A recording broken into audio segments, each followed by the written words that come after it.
And now I'm happy to turn the program over to Virginia Barrett, our Vice President, who will introduce today's speaker. Hello, can you all hear me? Yes. Yes. Welcome to all of our members, friends, colleagues, and first-timers. We're casting a wider net through the magic of Zoom to include those of you living outside of our immediate area.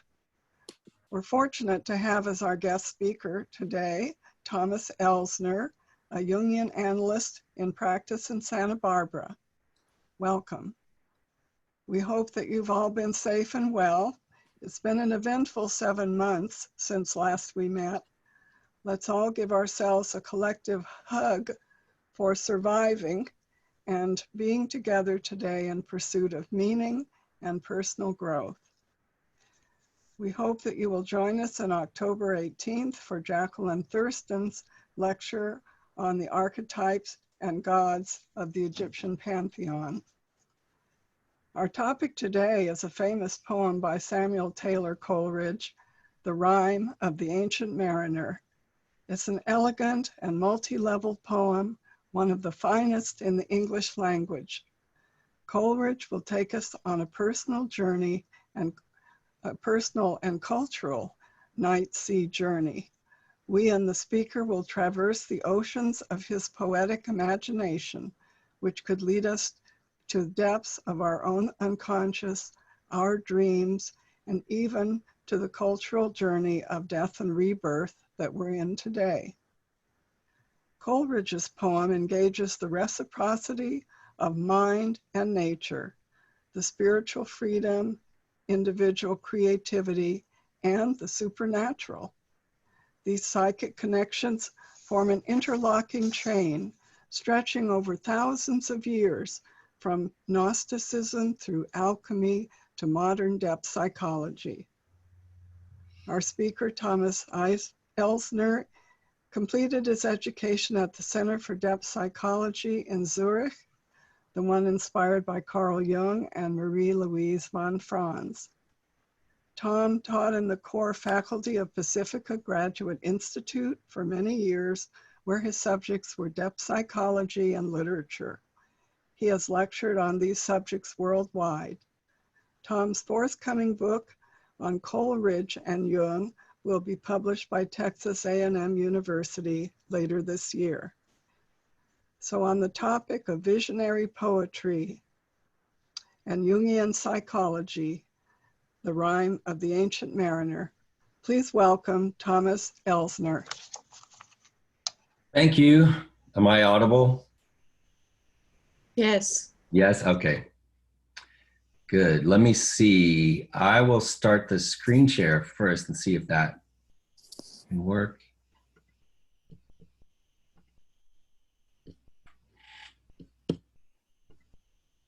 That's working?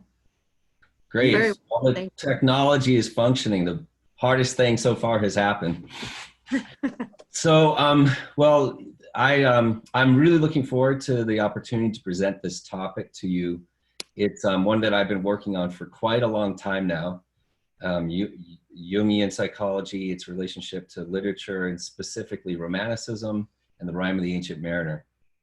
I have a lot of material to share with you, and what I think I'm going to do is just dive right in. There will be time at the end for questions, and as Judy mentioned, this program will be recorded, so if you don't catch everything the first round and you would like to, you can always revisit it later. Coleridge's poem, The Rime of the Ancient Mariner, is a long, epic poem, and we won't be able to get into all of it, of course, today, but I do hope to find the highlights and transmit those to you and explore with you what they could mean symbolically and from the depth psychological Jungian point of view. Since we're on Zoom, it's the new normal, of course, because of coronavirus, and strangely and interestingly, the coronavirus outbreak, the pandemic, and the consequent shutdown that we've been in and sheltering in place coincided with what has been called the Rime of the Ancient Mariner Big Read. It was something that took 3 years to put together, it lasted over 40 days. Parts of the poem were read by famous different readers, 40 different readers, including Jeremy Irons, Tilda Swinton, William Defoe, Marianne Faithfull, and Iggy Pop. Complete with soundscape and artwork in the background. The Guardian wrote an article about this big read of the Rime of the Ancient Mariner in April. They said, slavery, ecocide, plague, the warnings of Coleridge's poem resound down the ages. And the New Yorker said, the Rime of the Ancient Mariner is the epic poem you need for quarantine. So there we go. It's evidently this poem that was published in 1798 is still alive today, still speaking to us. And what I hope to do is to explore with you some of the ways that it's relevant to us today, psychologically, personally, and really culturally. If all else fails, what I will promise you is that by the end of these 2 hours, you will know what it means to have an albatross around your neck, and also what's going on if there's water everywhere and not a drop to drink. Those are obviously two of the lines that are famous from this poem. A little bit about me. I majored in English literature at UC San Diego, where I studied Romanticism. So I'm familiar with the Romantic poets from that context quite a long ways back now.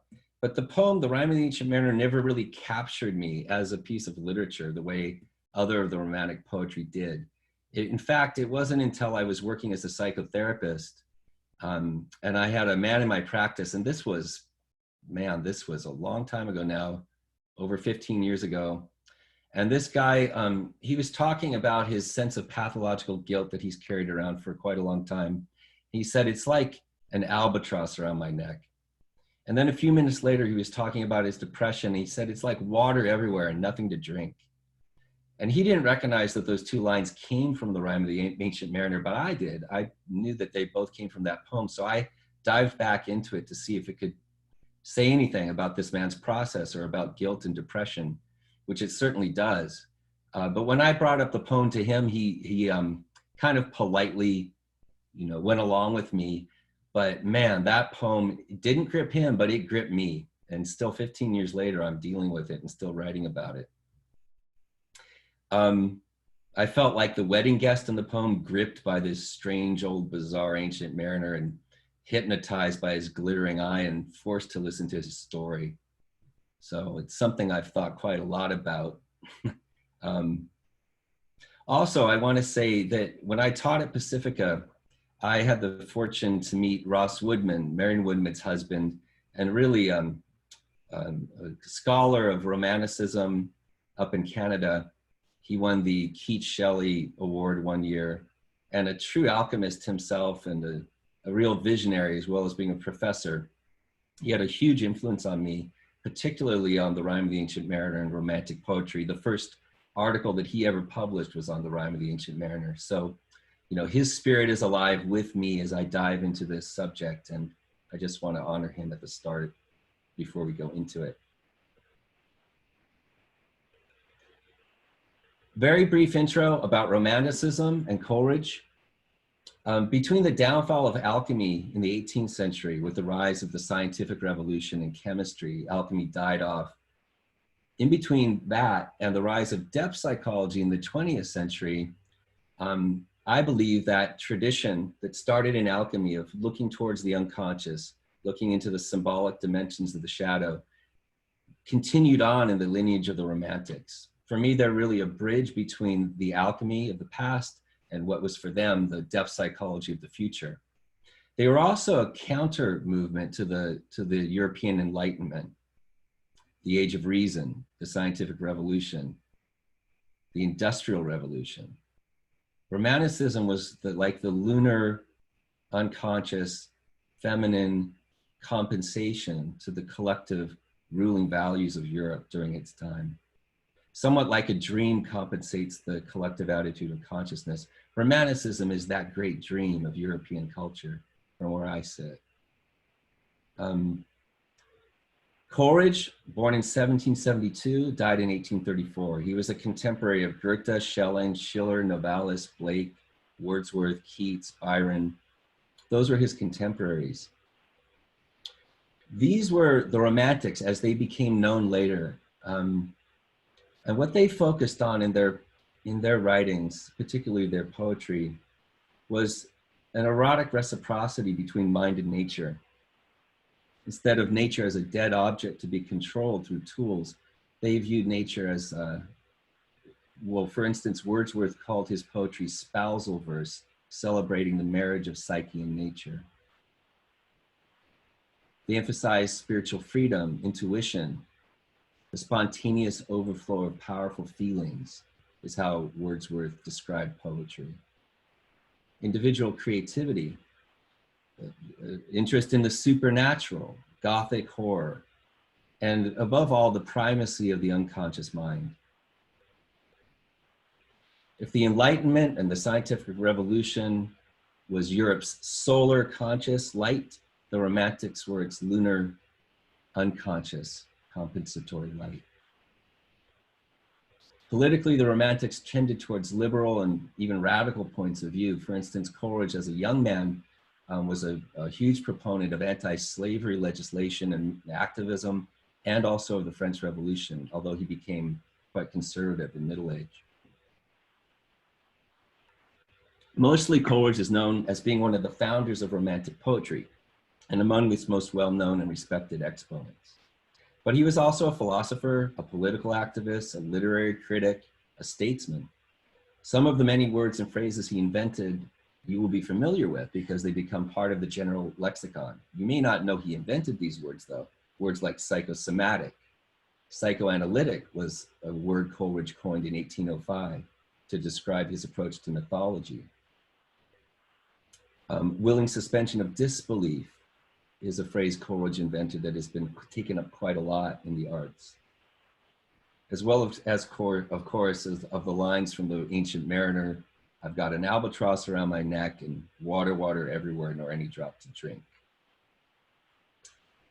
Coleridge in the literary world is most famous for his visionary poetry, particularly Christabel, Kubla Khan, the Rime of the Ancient Mariner, which all exploded out of his imagination during his mid-20s.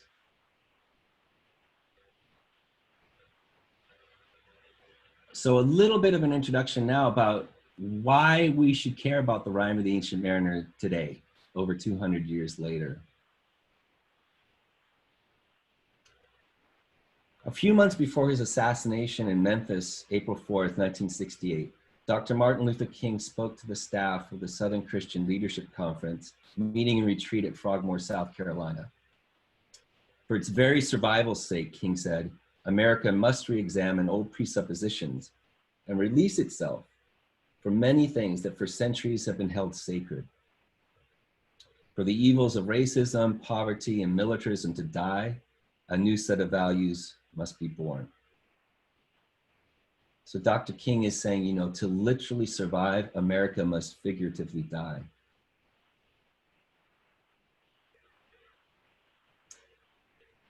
Formulating his own prognosis for Western culture in words that are eerily similar to Dr. King's, Jung summed it all up in one sentence in a letter written during the 50s, discussing the prospect of nuclear war. Jung wrote, "We are threatened with universal genocide if we cannot work out the way of salvation through a symbolic death." Literal death, symbolic death, which is it going to be? The Rime of the Ancient Mariner is Coleridge's experience of working out the way of salvation through a symbolic death. The death and rebirth of Western values and perspectives is the theme that I would like to focus on today as we go through his poem. King tells us that the American status quo has to die in order that new values be born. But Coleridge's visionary art shows us what it means for old values to die, how they die, how new values can be born, and what those new values look like. His mariner's journey is, I want to suggest to you, our own culture's journey still today. A journey of death and rebirth that starts off with the masculine dynamism of the spirit and of the intellect, but is forced to submit to Mother Nature. The mariner dies before he dies in order that he might be fundamentally remade. And I believe that the journey that's symbolized in this great epic poem that still is so alive today in the culture has huge implications for us psychologically, politically, in terms of science, religion, in all different types of ways. So I hope to share those with you today and show you what I mean by that. After the Rime was first published, just a little bit about the Rime and how it was received. After it was first published, it was panned by everyone. I mean, everyone, even Coleridge's best friend and collaborator, William Wordsworth, very much disliked the poem and let himself be well known to that respect. He wanted to not have the poem be published in the next edition of Lyrical Ballads, just excise it.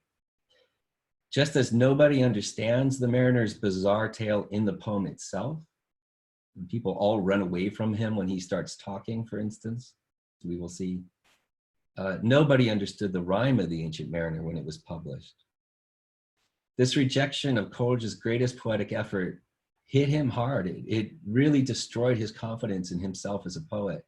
But he still maintained a characteristic good humor. For instance, he wrote an anonymous poem to the London newspaper that was addressed to the author of the Rime of the Ancient Mariner, right? So Coleridge wrote the poem, submitted it anonymously. And one of the lines in the poem says, your poem, it must eternal be, dear sir, it cannot fail, for 'tis incomprehensible and without head or tail. And that pretty much sums it up as to how people received it back then. Much of the poem's imagery was incomprehensible to Coleridge himself. It was a projected symbolic self-portrait, but at the same time, like a dream, it went far beyond his conscious understanding. It was probably too early for it to be received and understood. And in some ways, I think it is still too early, really, for its message. But we're going to try our best with it. There's so much to cover.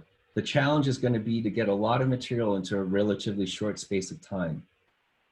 I do want to give you a download, though, so I'm going to plan on lecturing for about an hour and a half, and then we'll hopefully have about 30 minutes for discussion at the end and responses.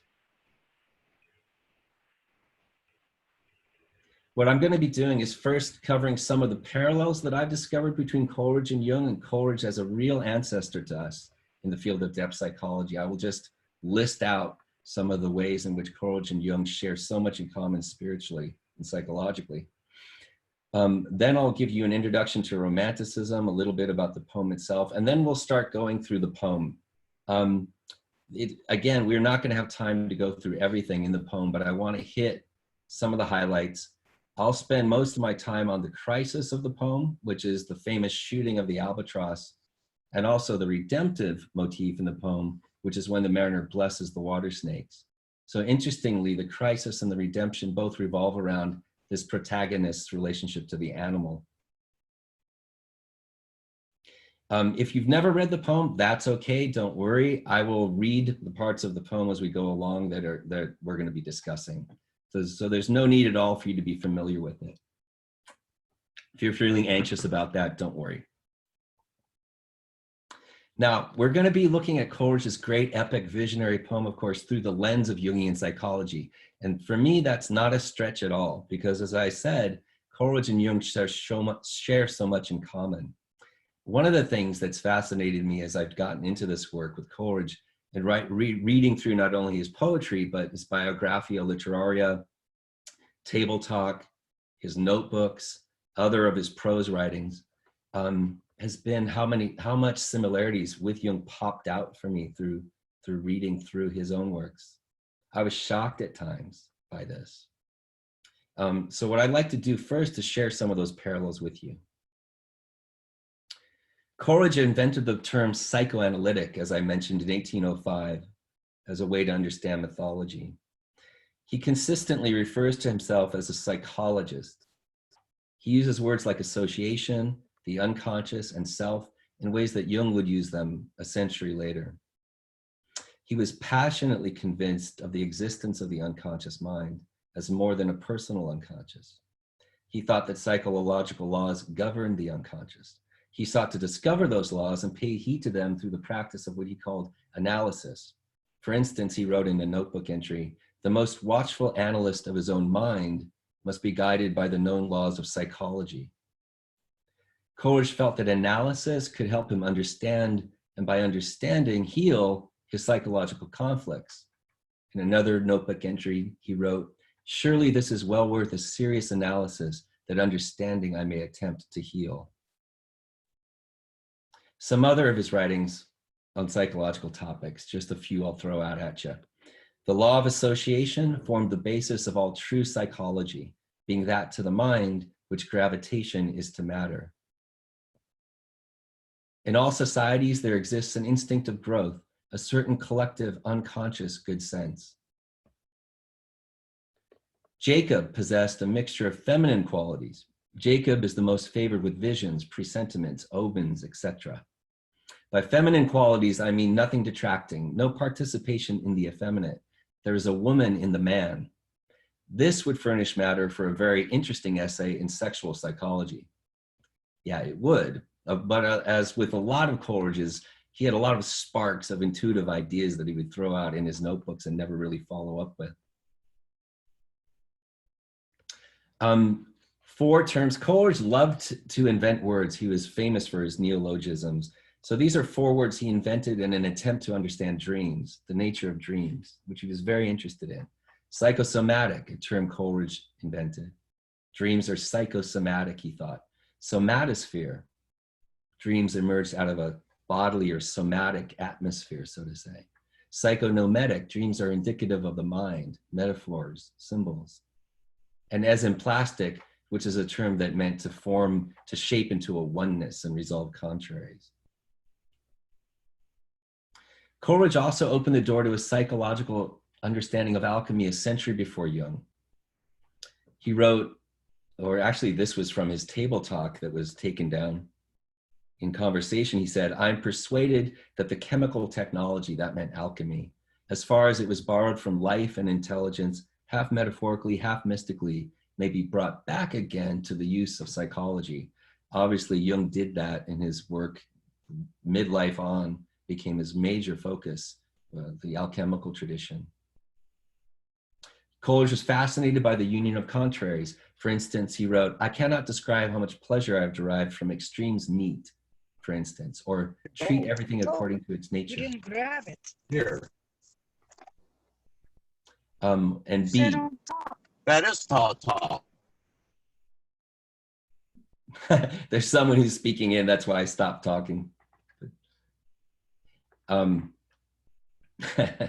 We should keep our microphones muted. I will mute anyone immediately as soon as I see that they are unmuted. Oh, okay. Judy's on it. Thank you.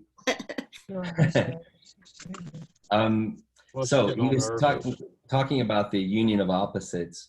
He said, "How many hostile tenets has enabled me to contemplate as fragments of the truth, false only by negation and mutual exclusion."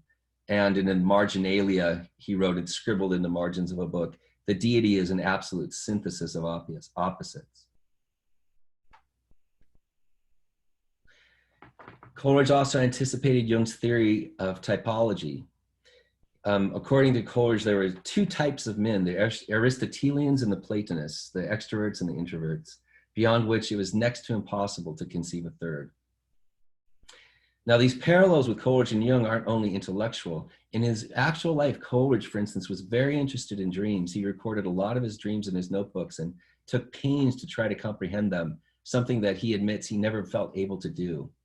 For instance, in one entry, he writes about a dream. He writes of what he calls the dreamatis personae, the characters in the dream as if they were characters in a play with their own perspectives and their own points of view. He took dreams seriously as metaphor, much as Jung would do a century later. Dreams are the most difficult and at the same time most interesting problem of psychology. The solution of this problem would perhaps throw great doubt on this present dogma that the forms and feelings of sleep are always the reflections and confused echoes of our waking thoughts and experiences. Right, so dreams are psychological, and not only that, they are more than personal. They don't just reflect what happened to us during the day, but they can come from deeper dimensions of the mind. Perhaps most importantly, at least for me, is Coleridge's all-out war against materialism, which he termed the mechanical philosophy that was preeminent in the scientific revolution of his time, the mechanical philosophy of determinism. This shares everything in common with Jung, who labeled deterministic materialism that damned clockwork fantasy. A materialistic view of the world is for both Coleridge and Jung incompatible with the reality of the psyche. So as an alternative to the mechanical philosophy, Coleridge in his Biographia Literaria, published in 1817, proposed the idea of what he called the primary imagination, which was the living power and prime agent of all human perception. The primary imagination is a co-creative experience in which the world as we know it, as we see it and interact with it in all ways and conceive of it, has something inexorably to do with the psyche. The primary imagination is perception for Coleridge. Coleridge writes that the pith of my system is to make the senses out of the mind, not the mind out of the senses, as Locke did. He also wrote, and this is one of my favorites, there's a symbol in the truth of things, not only in our dreams or in our interior world or in poetry. There's a symbol. Open your eyes and look out in the world. There's a symbol in the truth of the things you see. This, of course, has a lot in common with Jung's idea of the archetype as psychoid, not just psychic, as inhering in both matter and mind, the experience of which he called synchronicity. So given all these parallels, it probably is reasonable to wonder, maybe some of you are wondering, if Jung read Coleridge or had any interactions with his poetry or prose, or if Coleridge influenced Jung in any way. And the short answer to that is no, not at all. Jung had heard of Coleridge, but there's no indication that he had seriously read him or was in any way significantly influenced by him. The only reference to Coleridge that I've been able to find in Jung's writings is a funny misquote of Coleridge in Jung's Etihad lectures of 1939. Jung said, "It is obvious that two or three form a congregation, a church, whereas one individual is not a church, in spite of Coleridge saying that he was a member of the only true church, and at the moment, its only member." So, well, first of all, there's no evidence that Coleridge actually said that. And in fact, the misquote is doubly false because, as we will see in the Rime of the Ancient Mariner, the mariner actually turns away from his individual fate and his own night-sea journey in favor of joining the collective group at church. So there's no evidence that Coleridge directly or historically influenced Jung.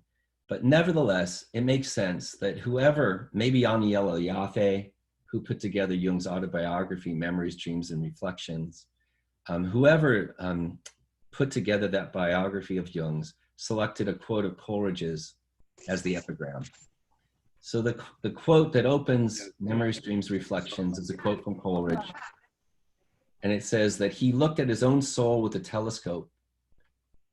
This is Coleridge writing in his notebooks about the ideal metaphysician. He looked at his own soul with a telescope, and what seemed to be all irregular, he saw and showed to be beautiful constellations. And he added to the consciousness hidden worlds within worlds. This was, of course, a symbolic description of Coleridge's fate and also of Jung's. So the two men, though not directly historically related, are spiritual brothers. Coleridge really is one of our ancestors in the field of depth psychology.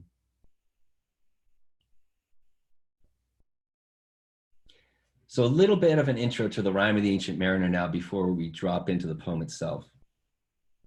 In November of 1797, Coleridge was 25 years old. And a neighbor of his, a Mr. Cruikshank, had an amazing dream one night that woke him up and startled him and horrified him. And he knew he had to tell his poet neighbor Coleridge about this dream. So Mr. Cruikshank went over to Coleridge's house and told him about this dream. It was a dream, he said, of a specter ship sailing out of the setting sun.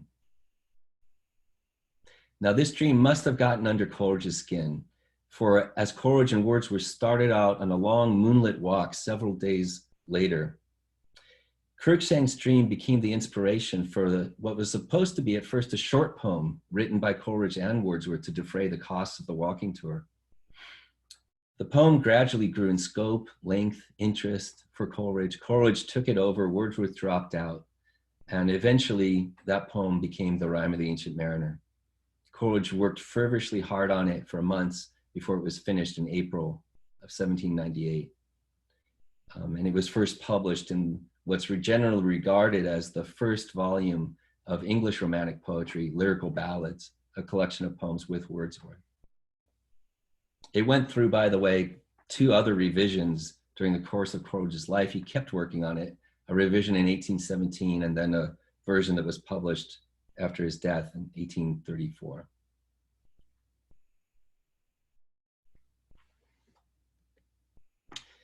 In his Biographia Literaria, Coleridge tells us that his plan for the Rime of the Ancient Mariner, which he called a poem of pure imagination, was to make real the shadows of imagination, to transfer from our inward nature a human interest and a semblance of truth, sufficient to procure for those shadows of imagination that willing suspension of disbelief for the moment, which constitutes poetic faith. With this view, I wrote The Ancient Mariner.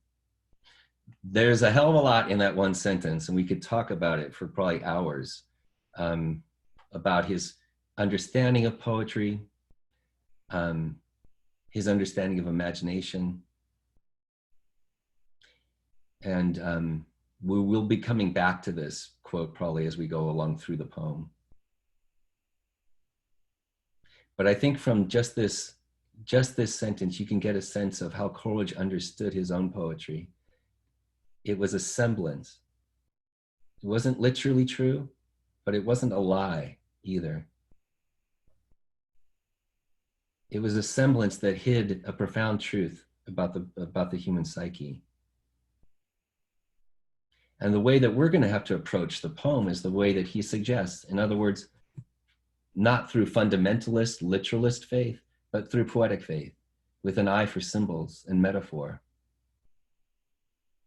Just as we would with our dreams. And Coleridge's poem, in a way, is a dream. It's the great dream of his life, and I think even of the culture's life. It's not literally true, but it's not a lie or a delusion either. So it takes some skill to unravel what this poem is saying.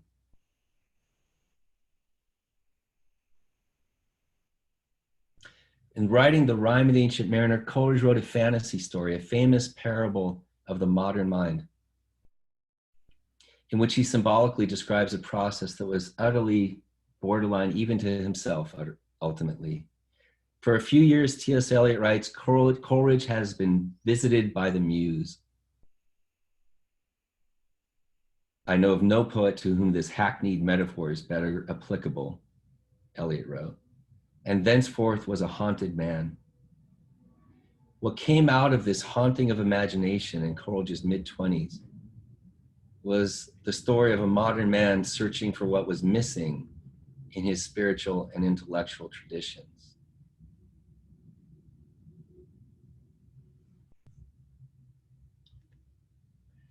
Now, we're going to jump into the poem now. So here we go. We're going to get started on the night sea journey of the Ancient Mariner. As I said, it's such a long poem. We're going to skip big portions of it, but we'll hit the main ideas, at least as I understand them, and then talk about those psychologically, personally, culturally, and in terms of the archetypal dimensions of their symbolism. Also about creative process in general, the act of writing poetry, what that meant to the Romantics. And hopefully by the end, we'll have a sense of what this might all mean to us today, how it can be relevant to us today.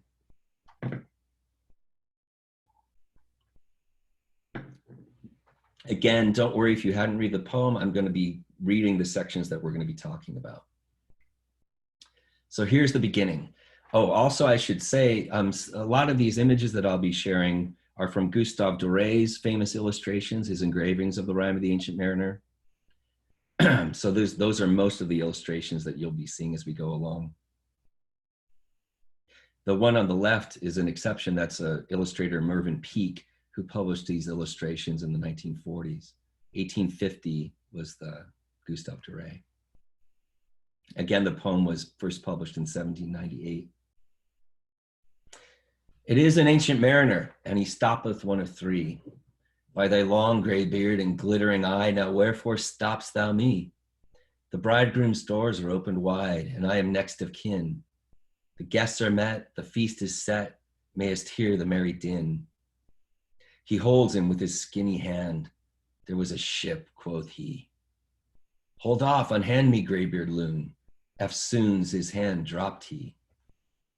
He holds him with his glittering eye. The wedding guest stood still and listens like a 3 years child. The mariner hath his will. The wedding guest sat on a stone. He cannot choose but hear. And thus spake on that ancient man, the bright-eyed mariner.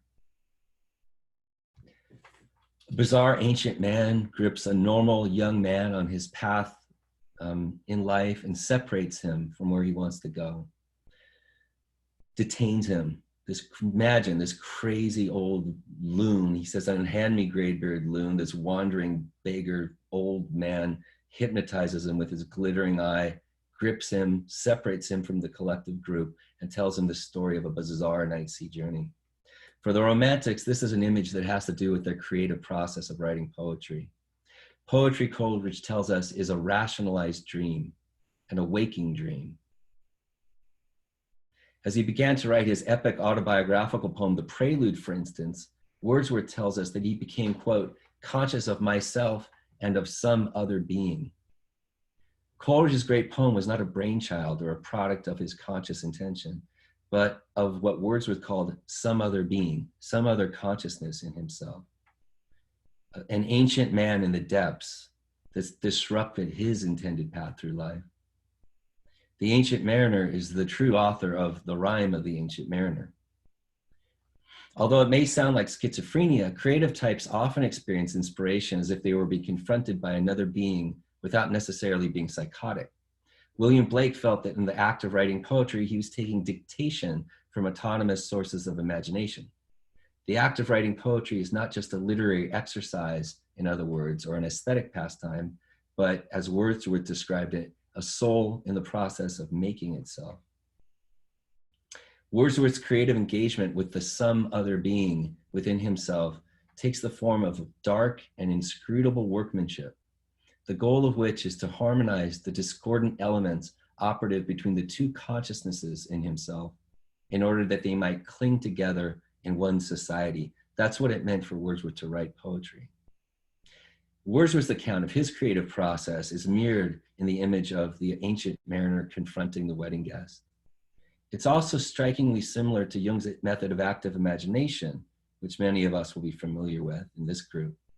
And Jung's dialogues, for instance, in the Red Book with the wise old man Philemon, or the woman Salome, or many other figures. Jung conceived of these types of inner confrontations as what he called the confrontation with the unconscious, and also a confrontation with a greater personality. From a young age, Jung knew that he was two people, a personality number one, a personality number two, the number one being his everyday self, number two being connected to the deep world of nature, an ancient man living within him. In the Red Book, Jung calls this the confrontation between the spirit of the times and the spirit of the depths. Working this out, the dialogue that would work this out is what Jung meant by the individuation process, or as Wordsworth puts it, soul making. So the mariner hypnotizes the wedding guest with his glittering eye and begins to tell his story. It's a story of a bizarre sea journey to the end of the world and back again. The ship was cheered, the harbor cleared, merrily did we drop, below the hill, below the kirk, below the lighthouse top. As the mariner's ship dips below the horizon, it sinks below the landmarks it leaves behind, below the kirk, below the hill, below the lighthouse top. And this is, of course, what it looks like as one goes off on a sea voyage, as if those things are receding from view. But of course, going below those landmarks is also a symbol in the rhyme, and also in Jung's Red Book. This is difficult to see, but this image is from the start of Jung's Red Book, And if you look closely, you can make out a ship between the D in the middle of it, a ship that's sailing off from shore and sailing below the church or away from the church on land, the hill and the church on land, going beneath the landmarks of collective consciousness, the guiding lights, which for Coleridge really were Christianity. He was a devoted Christian his whole life. And also the lighthouse top, I think, belongs to the European Enlightenment that Coleridge also was a product of, in the Age of Reason. The church and the lighthouse on land, all of Romantic poetry is a dropping below those landmarks of collective consciousness in exploration of what's missing from them. Now, any illusion, remember the lines say, merrily did we drop below the church, below the hill, below the lighthouse top. That turns out to be a complete joke because they have no idea what they're in for on this voyage. Merrily did we drop is a real idea, real naivete about what's in store for them on the night sea journey. Very quickly, the illusion that the mariner might have shared that he's on a pleasure cruise is completely blown to bits when a storm blast blows their ship down to the South Pole. The storm blast, their intentions are no longer in charge. Their conscious ideas of where they're going are no longer in charge. The great wind is now in charge of their fate. Coleridge's lines here are particularly evocative. And now the storm blast came, and he was tyrannous and strong. He struck with his overtaking wings and chased us south along. With sloping masts and dipping prow, as who pursued with yell and blow still treads the shadow of his foe, and forward bends his head, the ship drove fast, loud roared the blast, and southward we fled. In Romanticism, the storm blast is a disruptive force that breaks the status quo in the name of creative development. For instance, in Shelley's Adonais, an elegy on the death of John Keats, 1821, Shelley describes how his own spirit's bark, his spirit's ship, is driven far from shore by the tempest of his poetic imagination. The breath whose might I have invoked in song descends on me. My spirit's bark is driven far from the shore, far from the trembling throng whose sails were never to the tempest given. The massy earth and sphered skies are riven. I am borne darkly, fearfully afar, whilst burning through the inmost veil of heaven, the soul of Adonais, like a star, beckons from the abode where the eternal are. The tempest is the sheer velocity of Shelley's mind. In his vocation of a poet, Shelley gives his sails on purpose to these inner emotional torrents, to the creative destructive forces of compulsion arising within himself. That storm darkly, fearfully drives him away from the throng on land, from all the collective psychology. But it leads him also towards an eternal star, his own star.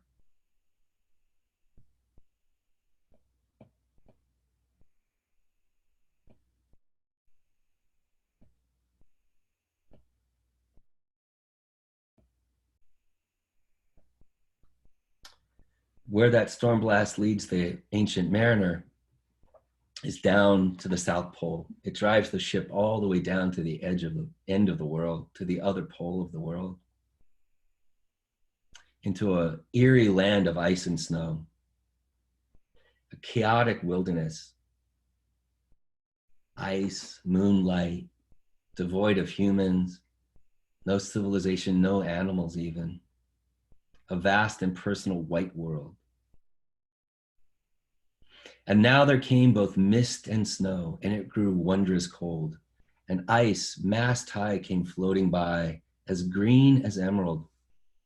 And through the drifts, the snowy cliffs did send a dismal sheen, nor shapes of men nor beasts we ken. The ice was all between. The ice was here, the ice was there, the ice was all around.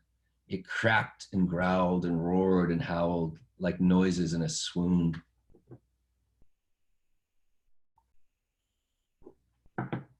Blown by the storm, trapped in the ice, the mariner's ship is lost. As the ship drifts in the eerie chaos, an albatross crosses over through the fog and circles above the ship. The ship's crew welcomes it in God's name, as if it had been a Christian soul. At length did cross an albatross, thorough the fog it came. As if it had been a Christian soul, we welcomed it in God's name. And you can see that in Doré's engraving of this scene. He strikes all the right chords to express the angelic, numinous, heavenly salvation that this bird represents for the ship and its crew. As the albatross circles the ship, the ice cracks and the ship starts to head home. A good south wind comes, the albatross is leading it out of the ice, and the ship is saved. And then, for no reason ever given in the poem, the mariner shoots the albatross with his crossbow. The end of part 1 of the Rime of the Ancient Mariner ends with this stark line, I shot the albatross. God save the ancient mariner from the fiends that plague thee thus. Why look'st thou so? With my crossbow I shot the albatross. Again, in the poem, no reason is ever given for why he does this. That's it, just the fact. But this is the famous shooting of the albatross, the famous image from Doré. The mariner, in my book, I go into such detail about all this imagery, but the main point of it is that the mariner kills God. Remember that the ship's crew welcomed the bird in God's name as if it were a Christian soul. So specifically, he kills the Christian image of God, the Spiritus Sanctus, the white bird. And even more specifically, psychologically, he kills not only God, he kills the as if it had been a Christian soul. We welcomed it in God's name. So he shoots down that part of the human imagination that interacts with the world, that creates an in-between world, a subtle body, an as if kind of imaginal awareness. That's also what he kills when he shoots the bird. He kills the part of the human soul that is the creative maker of all the gods and of the erotic bridge between mind and nature that gives us the experience of living as the ship's crew had at that moment in a living, meaningful cosmos. Shooting the albatross is an image that belongs to the age of reason and the scientific revolution, which was Coleridge's immediate social context. It's an image very much with us today. We are the ancient mariner killing the albatross. This is our normal way of life. For instance, Al Gore in his book, The Future, 6 Drivers of Global Change. Well, I will preface that by saying maybe not the we that is listening to this, this lecture, but the we of collective Western industrial, scientific, rational, patriarchal society, that we. Al Gore, for instance, in his book, The Future, 6 Drivers of Global Change in 2013, points out that acts of violence against the gods or spirits of nature that were previously considered hubris have simply become part of the modern status quo, the new normal.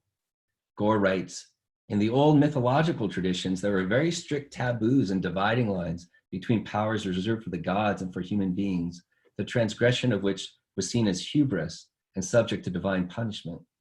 Scientists today, however, do not typically consult the gods or God to determine if they should introduce human genes into other animals or create hybrid animals from genetic material, for instance, of spiders and goats, as is actually happening today, create artificial intelligence, or genetically engineer human children. You see what Gore is saying there? It's like, today, of course, we don't consult the gods, so to say, or anything beyond our own rationality in deciding what to do. Genetic engineering and artificial intelligence today are the big scientific breakthroughs, right? But back in the day, the bow and arrow was a big scientific breakthrough also, a big technological breakthrough. It was a tremendous invention. It was an extension of our hands that allowed us to extend our will beyond our bodies. So the mariner's arrow is a technological device, and it's humming through the air an image of intent, of aiming deliberately towards a goal, of the power to hit the target, to achieve one's objective. The mariner's crossbow is homo faber, man as maker, the scientific technological will to power, the impulse to develop tools that help us dominate and control nature. As we have seen in Dory's famous engraving, you see the arrow is moving from the lower left to the upper right-hand side of the picture. In the art of picture interpretation, that's generally interpreted as the line of progress, moving from past to future. Progress kills God. This might even be a workable definition of modernity. Homo faber destroys homo imaginalis. The as-if becomes nothing but. Killing the albatross is the great crisis in Coleridge's epic, the thing that the whole poem revolves around. The end of part 1 ends with that image, and the next 5 parts to come all end with an allusion to the killing of the white bird. The albatross made the breeze to blow, and the first reaction of the ship's crew is to condemn the killing of this sacred animal as hellish. And I had done a hellish thing, and it would work 'em woe. For all averred, I had killed the bird that made the breeze to blow. Ah, wretch, said they, the bird to slay that made the breeze to blow. You see, so at first the ship's crew is condemning the mariner for shooting the bird that was saving them from the ice and bringing them back home, making the breeze to blow, orienting their existence, giving them a sense of hope. In fact, in folklore and myth, it's a universal theme worldwide that killing the guiding sacred animal is a disaster, always a disaster. In fact, Mary Louise von Franz, who was an expert in folklore, said the only dogma she's been able to discover with these tales from all around the world, Africa, Australia, Europe, the Native American tales, is that the hero or heroine that ignores or kills the helpful animal always goes down the tubes, always. So given this sense of traditional wisdom, we would expect, right, that after the mariner shoots the bird, what do we expect is going to happen? Maybe the will of God is going to come down and sink his ship, or the ocean's going to open up, or its divine retribution somehow is going to strike him dead. But what actually happens next in this poem, this fable of the modern psyche, is what would exactly what one would not expect traditionally. Kill God and the sun rises. The sun rises like a new God, like God's own head. Nor dim nor red, like God's own head, the glorious sun uprist. Then all averred I had killed the bird that brought the fog and mist. 'Twas right, said they, such birds to slay that bring the fog and mist. Kill God and the sun rises. This imagery is also, like the shooting of the bird, absolutely consistent with the imagery of the European Enlightenment that made the Industrial Revolution possible and our whole scientific culture today possible. The rational intellect is God's own head now, a new God, clear thinking that dispels the fog and mist of superstitious delusion. Oedipus said, I solved the riddle of the Sphinx by my own wits alone. Mine was no knowledge got from birds. The mariner's arrow is similar. Any thought that you have that there's some guiding sign in the cosmos is superstitious delusion, fog and mist, and we can dispel it through clear thinking. This is the mythology of Coleridge's Europe at the time. The progenitors of the Enlightenment called themselves Lumières, who gave birth to Le siècle des Lumières, the age of light. So the crew is once Christian, but now that the sun rises and the fog and mist is dispelled, they become like a group of philosophers. They all praise the mariner for killing the bird that brought the fog and mist as the ship sails heroically into unexplored seas. The fair breeze blew, the white foam flew, the furrow followed free. We were the first that ever burst into a whole new world. But then, just as suddenly, everything changes. The exclusively solar world that seems so wonderful, at first so clear and bright, becomes bloody. The wind stops. The sun dries up the water of life, and the crew is dying of thirst. This is where we get the famous line of water, water everywhere, nor any drop to drink. Every tongue through utter drought was withered at the root. The crew all become weary. Their eyes are glazed. They are unable to speak because their lips are baked black. These adjectives, weary, sad, glazed, all connote a psychological state of depression, hopelessness, meaninglessness, right? Down dropped the breeze. The sails dropped down. 'Twas sad as sad could be. And we did speak only to break the silence of the sea.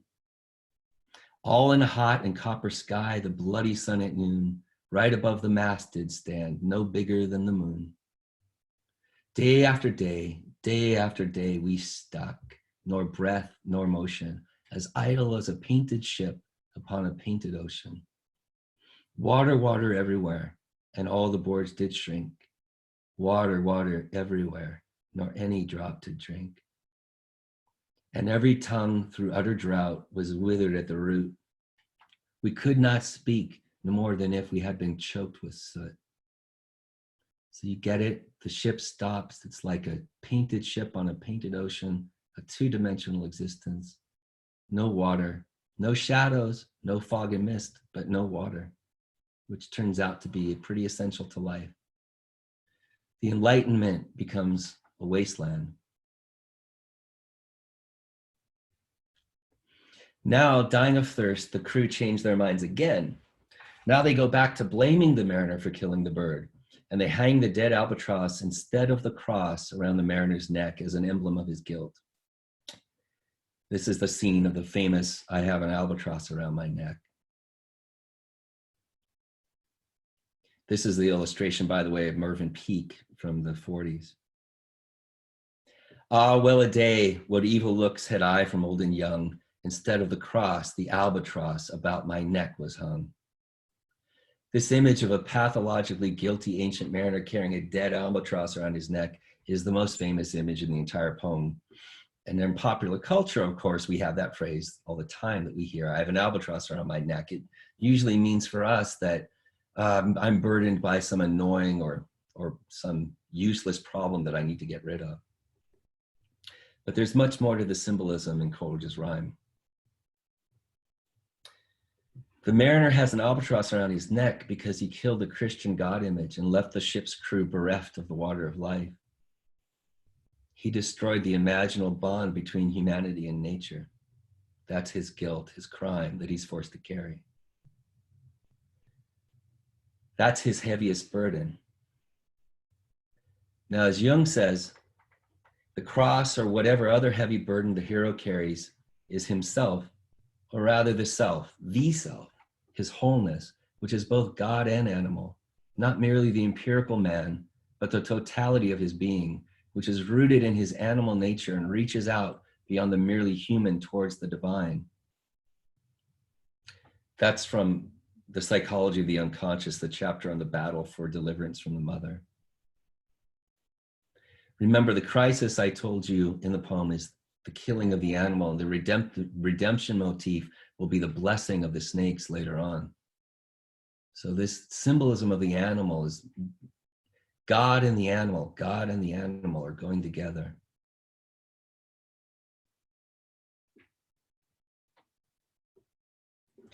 It seems like the mariner, when he carries this albatross, is being punished for a sacrilege. He's doing penance, right? That's the way that it was normally understood, even in Coleridge's time. Yet in placing the dead albatross around the mariner's neck, Coleridge actually is following, probably without intending it, a very old archetypal pattern of the death and rebirth of consciousness through destruction and guilt. The relevant themes here are sacrifice, more than sacrilege, sacrifice, and also the carrying of the sacrificed God. In mythology, that's the trope of the transitus, the carrying of the dead God towards its rebirth. So for instance, in the Babylonian creation story in the Enuma Elish, the storm god Marduk kills the mother dragon Tiamat, and from her dead body, a new heaven and earth are created. In the Marduk myth, the dead mother goddess opens the way for the ego to emerge out of the maternal matrix of the unconscious.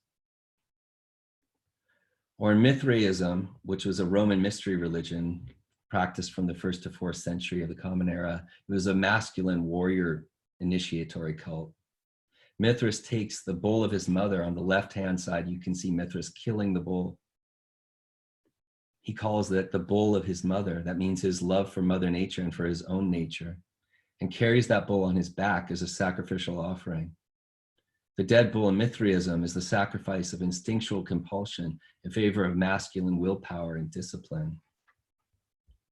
Of course, most famously, perhaps for us, Christ carries the cross. He carries a dead tree to his own sacrificial death. The dead tree in Christianity is the opus contra naturam, the sacrifice of nature in favor of ethical and spiritual development. So Christ, you could say, is an anti-tree. Gilgamesh, an anti-goddess. Mithras, an anti-bull. Similar, the mariner is an anti-Christ. He kills Christ, not as an embodiment of evil, but as a figure who carries the burden of giving birth to a new sacred image, one that's going to be more resonant with the human psyche and its changes that have happened over 2,000 years' time. So following the logic of myth, carrying the dead god, the dead albatross, means carrying the task also of giving birth to a new god, to new values, convictions, and ways of seeing. This is what I mentioned at the start of the talk when Martin Luther King says America, for its very survival's sake, has to die to its old values, consumerism, capitalism, militarism, racism, so that new values can be born. This is a big deal. It's a really big deal. It's no joke. When the values that have given our lives meaning and purpose, that have seemed true to us, die, this is a huge crisis. It's a huge burden. When we're individuating also, it can feel as if we're a criminal, not following the ways everyone else follows, not thinking the ways everyone else thinks. It can feel that way, as if we've exited the collective society, like a tragic guilt. As we shall soon see, the ways in which new values are born out of the unconscious involves tremendous suffering, as we're forced to descend into the slime, into the abject black of what's been repressed, tabooed, dreaded, forbidden, devalued, demonized in our personal and our collective lives. That's where the new values are going to be found, as we're going to soon see. Some 50 years after Coleridge, Nietzsche, who of course famously said God is dead and explicitly said it, whereas Coleridge is saying it implicitly, symbolically in this poem. Nietzsche's Zarathustra carries the heaviest burden as self-knowledge. O self-knower, the wise Zarathustra, you sought the heaviest burden, yet found yourself, cannot cast off yourself from you. When projected metaphysics die, these projections return to the psyche of the individual from which they had their unconscious beginnings. And as we're about to witness, they take the form of psychology and self-knowledge.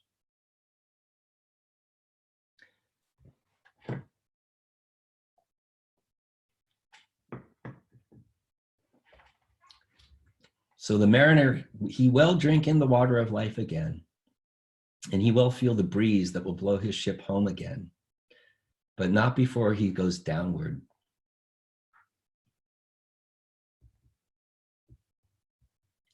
As the cruise stagnates in the solar wasteland, the mariner looks down into the sea, and what he sees is disgusting to him. The very deep did rot. Oh Christ, that ever this should be.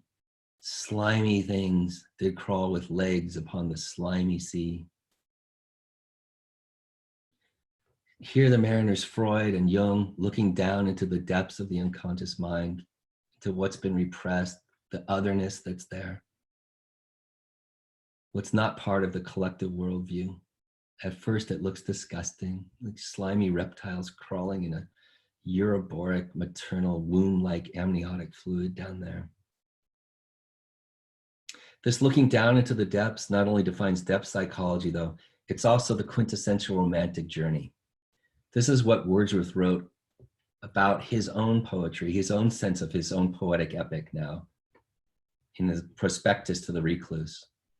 Not chaos, in other words, right? Not the old mythological ways of writing about epic, not metaphysics, not the old gods, not chaos, not the darkest pit of lowest Erebus, nor aught of blinder vacancy scooped out by help of dreams, can breed such fear and awe as fall upon us often when we look into our minds, into the mind of man.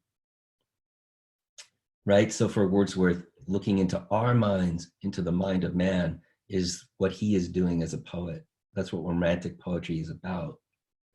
Not just his personal mind, but the mind of man, which Jung would call the collective unconscious 100 years later. When the mariner shoots the albatross, spirit from above dies, but it doesn't disappear. It falls into the unconscious mind where it stirs things up down there. And the romantic poetry is the experience of this happening to these poets who are living through this process themselves. Romantic poetry is a bridge between religion and depth psychology. Now, up until this point in the mariner's telling of his tale, there have been zero references to the feminine.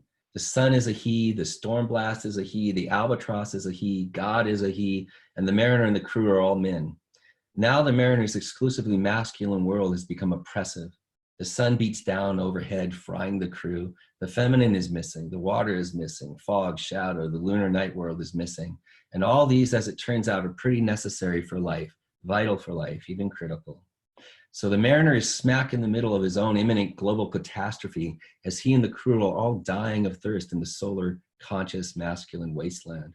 What is the way out? The way out is down and into the slime. Jung wrote that if regression is left undisturbed, it does not stop short at the personal mother, but goes back beyond her to the prenatal realm of the eternal feminine, alluding to Mephistopheles' statement in Goethe's Faust, in which the devil describes the underground realm of the mothers as formation, transformation, the eternal mind's eternal recreation, the eternal source of death and rebirth, death and renewal, down, down, down into the darkness is where you'll find that. As the mariner looks down, the slimy reptiles are there, but also the first she appears, the first feminine presence. A witch is churning up blazing cauldrons of death fire in a nighttime ritual. About, and reel and rout, the death fires danced at night. The water, like a witch's oil, is burnt green and blue and white. About, and reel and rout is an allusion to a chant by the three witches in Shakespeare's Macbeth. What vital possibilities for the future could possibly lie hidden in the mariner's regressive, slimy seas? In words that bring back to mind Dr. King's realization that for its very survival's sake, America must die to old values and give birth to new. Mary Louise von Franz, Jung's closest collaborator, wrote, "Our culture has been ruled by the masculine dynamism of the spirit. Now we will have to submit ourselves to Mother Nature if we want to escape an imminent global catastrophe." In the rhyme, submitting ourselves to Mother Nature is at first a horror story because the feminine has been so repressed, so devalued, so demonized that it seems to the patriarchal Christian and also the Enlightenment intellectual rational consciousness as something evil or crazy, psychotic. It seems like the gates of hell are opening up. In these masterful engravings of Dorés, you can see in the first one on the left, the mariner staring into the slimy seas. He sees these demonic women down below at first. These naked women with bats' wings are down there. The luna satana, the lunacy of the ancient mariner, the moon world is all down there at first in a threatening way. You know, that could be anything for us that we are not comfortable with, that's been repressed and shut away. And we could say a lot more about that. But then in the second engraving, these women are transformed. They're beautiful naked women now with flashes of fire above their heads, stars or flames, and a Luciferian angel with bodily wings is presiding over them. And the mariner's looking down to them and they're looking up to him as if reaching up for his help. 2,000 years ago, these flames of fire were above the heads of the apostles as they looked up to the Father in heaven. Now in Coleridge's fable of the modern mind, the human being looks down into the mother world, to the lumen naturae, to the Luciferian enlightenment from the psychosomatic unconscious. What we are witnessing here really is the birth of depth psychology, imagined as the addition of what's been excluded from the Christian Trinity. The devil, women below, are all that's been judged as evil and sinful in that tradition, and all that's banished by the rational intellect of the age of reason is lunacy and psychosis, delusion, superstition, madness. As in romantic poetry and depth psychology as well, the task is to turn towards those shadows, another word for which is the unconscious, to what is below. All that also is part of God, the ancient mariner is going to realize. But this realization, which is a step towards wholeness and a step towards the marriage of above and below, would never be possible if the white bird were still alive. Remember that the mariner's dying of thirst, but because he killed the as if, he killed the imaginal connection to nature. When he shoots the bird with his crossbow, the as if becomes nothing but a dead bird, no longer as if it were a Christian soul. But in the vision seminars, Jung comments on how the remedy for our modern nothing but consciousness is to go back into the life of the blood. We have lost connection to the divine. Everything is nothing but. Therefore, we must go back into the fire within ourselves. We heal this wound by going back into the life of the body, the life of the blood. This is what the mariner is going to soon have to do. He's soon going to drink his own blood as a way to get back into what's been left out of his conscious world. Looking westward, the mariner now spies a strange shape just above the horizon. So he's looking west as the sun is setting, and he sees a shape approaching. There passed a weary time. Each throat was parched and glazed each eye. A weary time, how glazed each weary eye. When looking westward, I beheld a something in the sky. At first it seemed a little speck, and then it seemed a mist. And it moved and took at last a certain shape I wist. A speck, a mist, a shape I wist, and still it neared and neared. As if it dodged a water sprite, it plunged and tacked and veered. Seeing this object approaching, the mariner wants to cry out to the crew, but remember, their lips are baked black and he's dying of thirst and he can't even speak because of the thirst. So no water outside to drink. He's forced to look to the fountains within. He bites his arm and drinks his own blood. With throats unslaked, with black lips baked, we could nor laugh nor wail. Through utter drought, all dumb we stood. I bit my arm, I sucked the blood and cried, a sail, a sail. With throats unslaked, with black lips baked, agape they heard me call. Gramercy they for joy did grim, and all at once their breath drew in as they were drinking all. He drinks his own blood, and then that strange shape becomes something definite. A ship is approaching, and that ship is going to contain all the psychological contents that have been left out of their conscious world. Drinking the blood seems to be the trigger point for constellating that vision. The miraculous feeding with one's own substance, Jung writes, so strangely reflecting its prototype Christ, means nothing less than the integration of those parts of the personality which are still outside ego consciousness. Mariner celebrates a last supper with himself, so to say, drinks his own flesh, eats his own flesh, drinks his own blood. There's imagery from this in alchemy, of turning oneself into a circulatory process. The pelican flask is one example. It's based on the myth of the pelican that was said to bite its own flesh and feed its own blood to its young. And also the famous image of the Ouroboros, the snake that eats its own tail.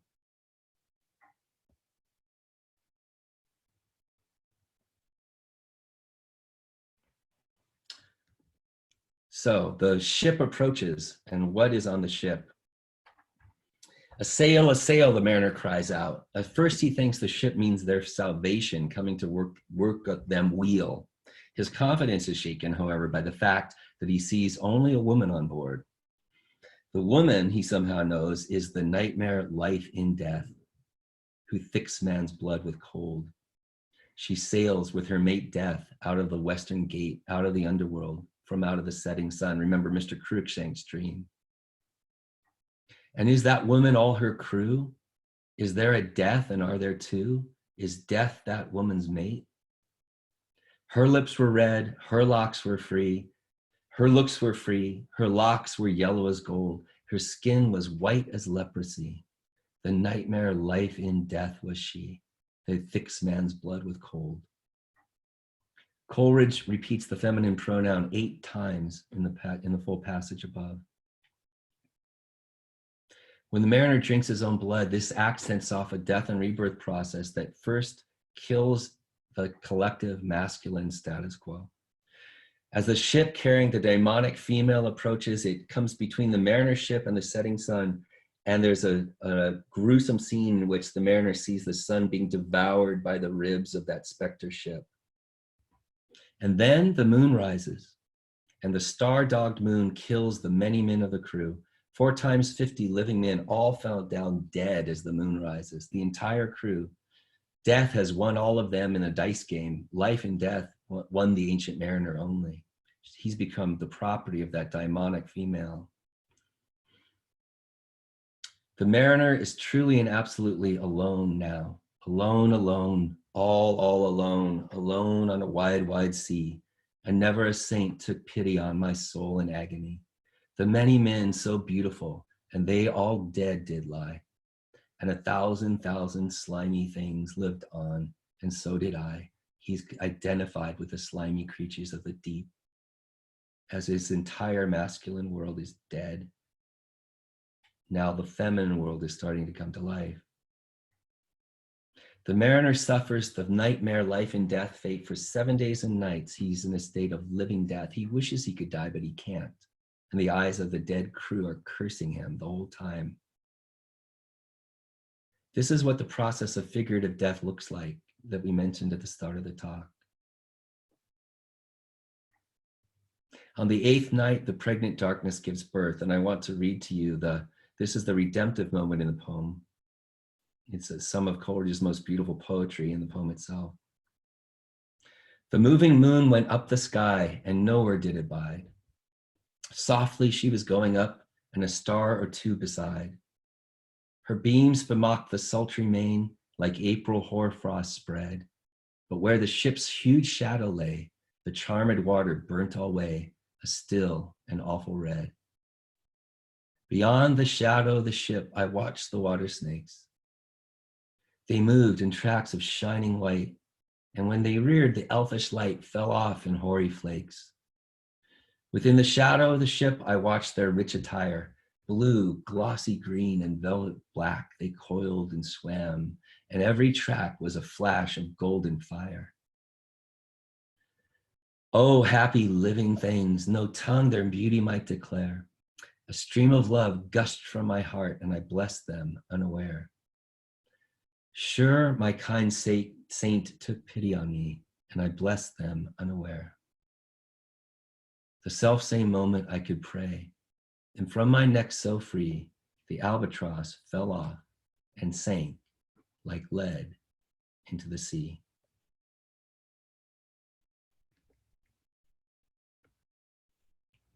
God dies as a bird and is reborn as a snake. When the mariner blesses the snake in the moonlight, he participates in an erotic marriage of psyche and nature when the streams of love gush from his heart unaware. Everything comes to life again. The albatross falls from his neck and sinks like lead into the sea. Then Mary Queen becomes the feminine image, first a witch, then a nightmare life and death. And now that the mariner blesses the water snakes, Mary Queen appears in heaven. The feminine image is transforming at the same time, and she sends down healing sleep and rain, everything that was missing from the wasteland, the water of life. His burden of giving birth to a new experience of the sacred out of the death of the old is fulfilled. And that's why he no longer has to carry the bird around his neck.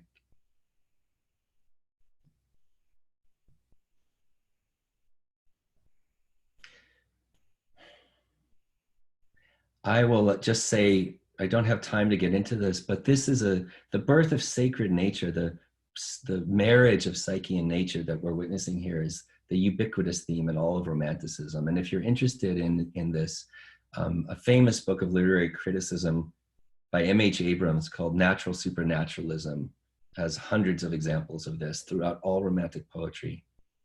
The spousal verse of the Romantics was the marriage of psyche and nature.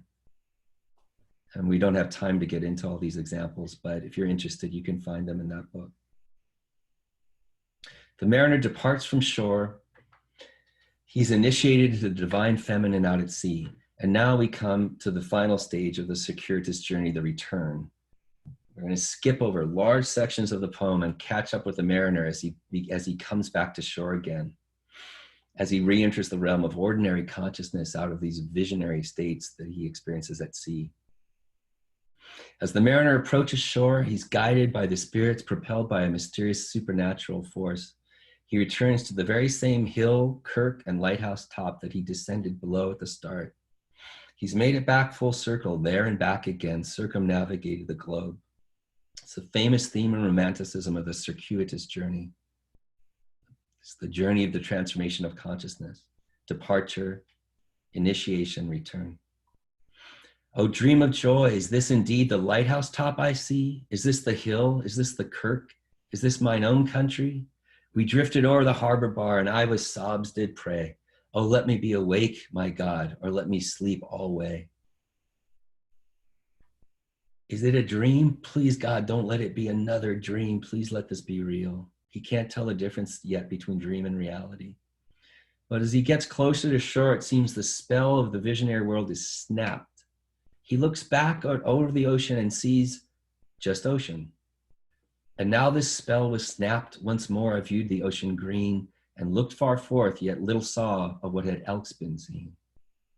The spell-like trance of his visionary imagination, however, hasn't disappeared and now pursues him from behind, as if a frightful fiend were chasing him down. As he describes this, Coleridge's verse breaks from the typical 4-line pattern into a 6-line variation, which makes these lines pop out even more.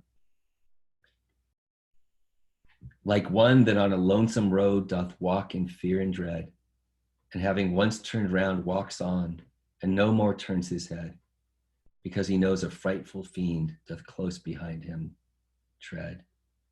So as he approaches shore again, the visionary world now seems like a frightful fiend pursuing him from behind, and he doesn't want to turn around anymore. He turned around once and looked. He doesn't want to turn around and look anymore.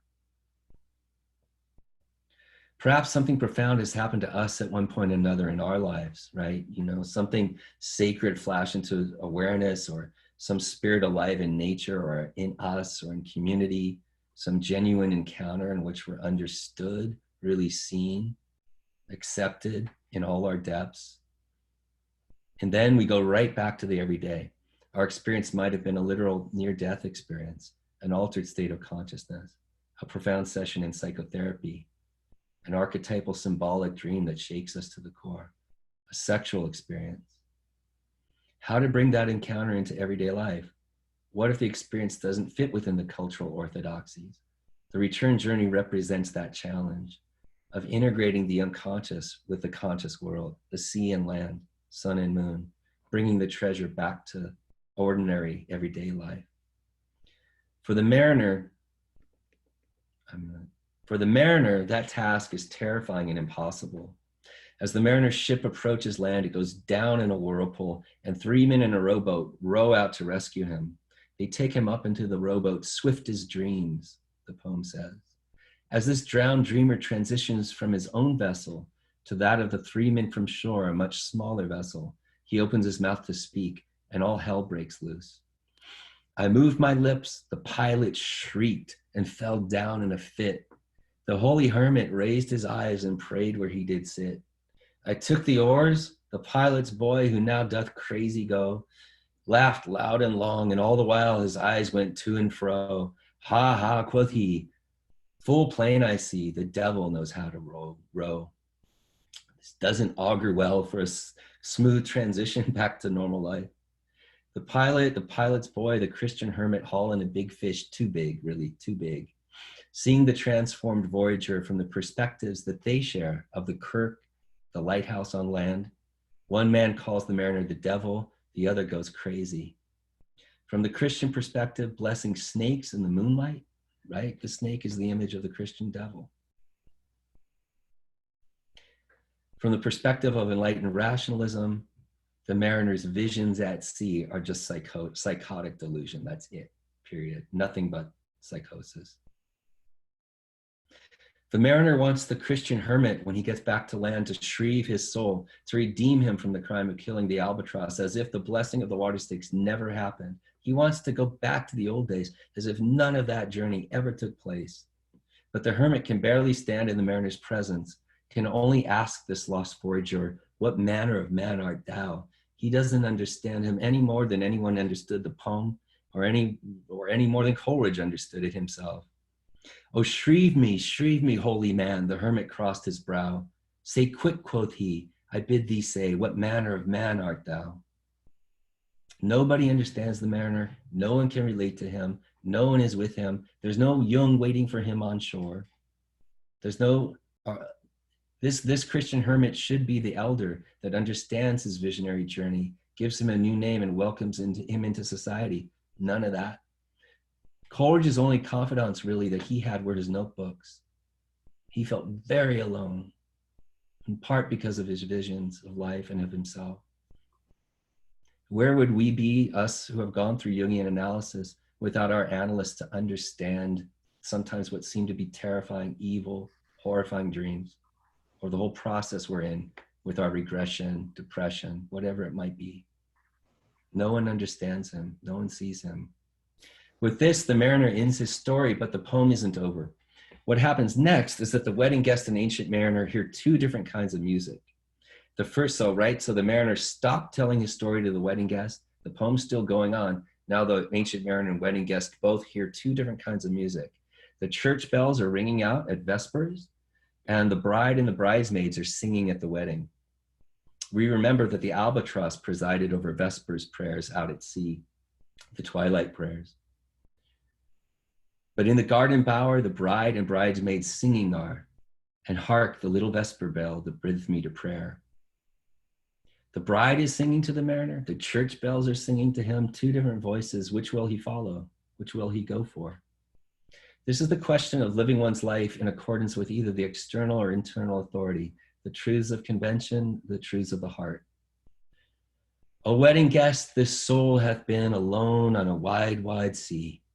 So lonely 'twas that God himself scarce seemed there to be. Oh, sweeter than the marriage feast, 'tis sweeter far to me to walk together to the kirk. Remember the kirk that he descended below at the start of the journey. To walk together to the kirk with a goodly company. To walk together to the kirk and all together pray, while each to his great Father bends, right? As distinct from the mother world out at sea, the father world on land. Old men and babes and loving friends and youths and maidens gay, the whole society is there. He misses that. He wants to be part of them again, back to the old days. The goal of marrying sea and land, the lunar oceanic romanticism with the solar rational enlightenment, for instance, is the real driving instinct behind Coleridge's poetry, behind his visions. The wedding is there at the start of the poem.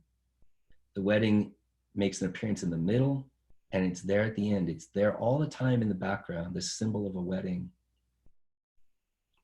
The collision between the night and day worlds is the mariner's sacred marriage. Their fight, their collision is the sacred marriage.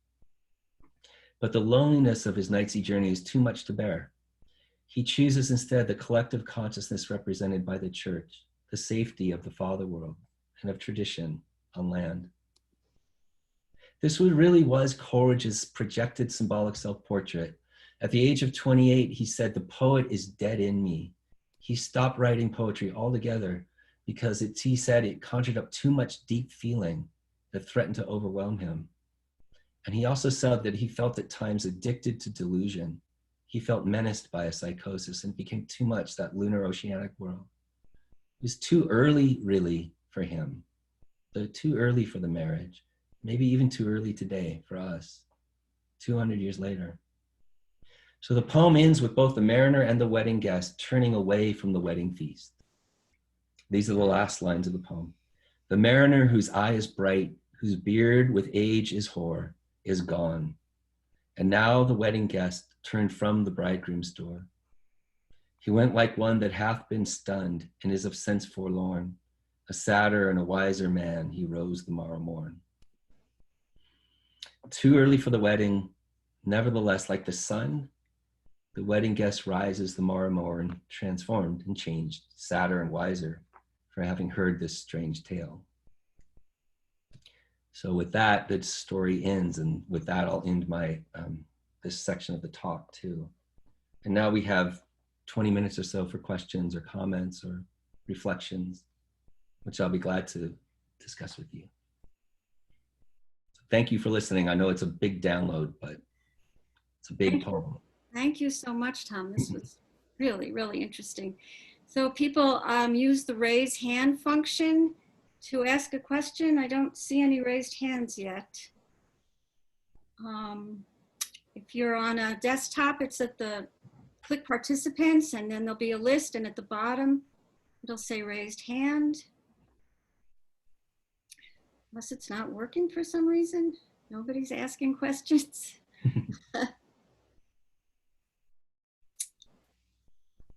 Wow. Well, I hope not everyone's stunned and is of sense forlorn.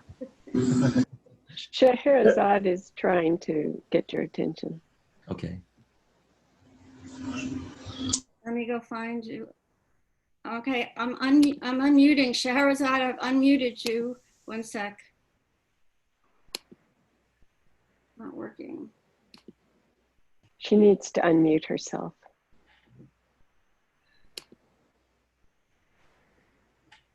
Okay. There you go, Scheherazade. Hello, Tom. Hi, Scheherazade. It's been a long time. It's been a long time, and thank you so much for an extraordinary presentation. It's very deep and touching. Thank you. You covered everything, really didn't leave any room for questions. There is something that I was curious about, and that is when the moon rose up and all the mariners died actually. What does that symbolize other than for him having to go through an lonely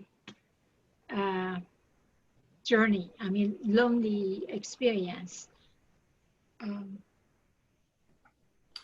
Yeah, well, that's a part of the poem that you can track in many different ways. It's this general conflict in the poem itself between sun and moon. You know, the sun rising, the moon's gone. The moon rises, it devours the sun. The masculine world that is the mariner and his crew are all men. You know, the albatross is a he, the sun is a he. And then on the other hand, you have this lunar feminine world that is so threatening. So when the star-dogged moon rises, the moon rises with one star in its nether tip, which is, some of us know, is such a symbol of the archetype of goddess, the feminine. She kills the entire crew. Death and life and death diced for the fate of the crew, and death won in the dice game, the whole crew, and the nightmare female won the ancient mariner. So there's two things going on there. One is this disjunction between literal death and symbolic death that we mentioned at the very start that I wanted to emphasize. You know, there's two options for the mariner, death and symbolic death. And those are like our two options, like literal death or symbolic death. And the moon kills off the whole collective masculine world, the whole collective, you remember the crew? They all think the same. Whatever, there's no individuals in it. Right. The mariner's the only individual. When the first I is when he says, I shot the albatross. The rest of the crew all think alike throughout the whole thing. So it's just this whole collective masculinity. The collective psychology all dies, and he's left alone with his individual fate with the unconscious. Right, and I'm sure you know this, you've caught this, but didn't talk about it. You say at age of 28, he said that the poem is dead to me, and I guess he went into a sort of psychosis, you said? He felt threatened by madness through the writing of poetry, threatened him with madness through what he said was too much powerful feeling. And then also he felt I'm threatened with an addiction to delusion through the writing of poetry threatened to induce in him.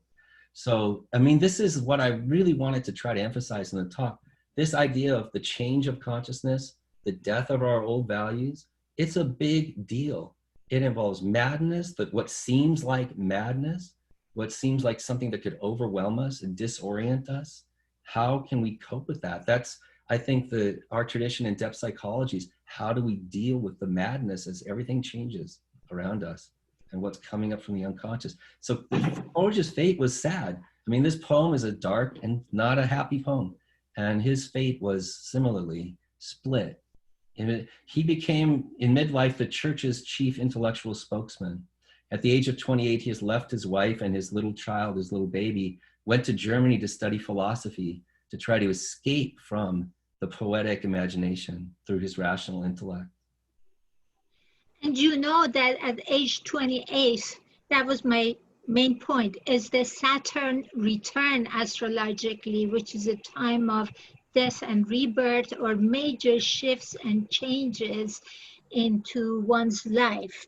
And it happens every 28 years and then at 56.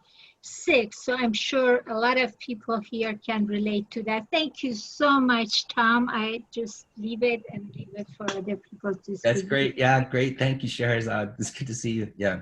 Herminia, Yeah. it's your turn. Go ahead. Okay, thank you. I have um, 3 questions, actually. I hope it's not too much, but probably short answers. When the crew dies, I thought about something I had read quite a while ago about you have to go through the gate alone. You can't be accompanied.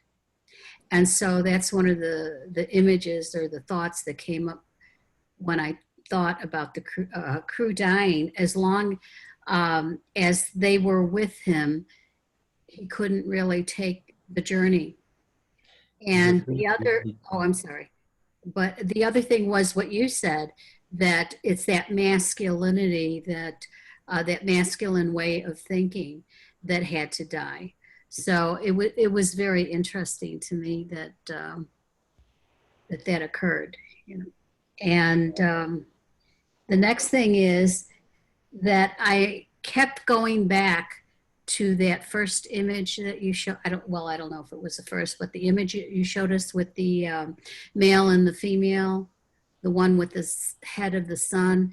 And I kept going back to that image because in that image, the man is dressed in armor, ready to fight. And the female creature, because it looks partly human, but not completely, but the female creature is naked.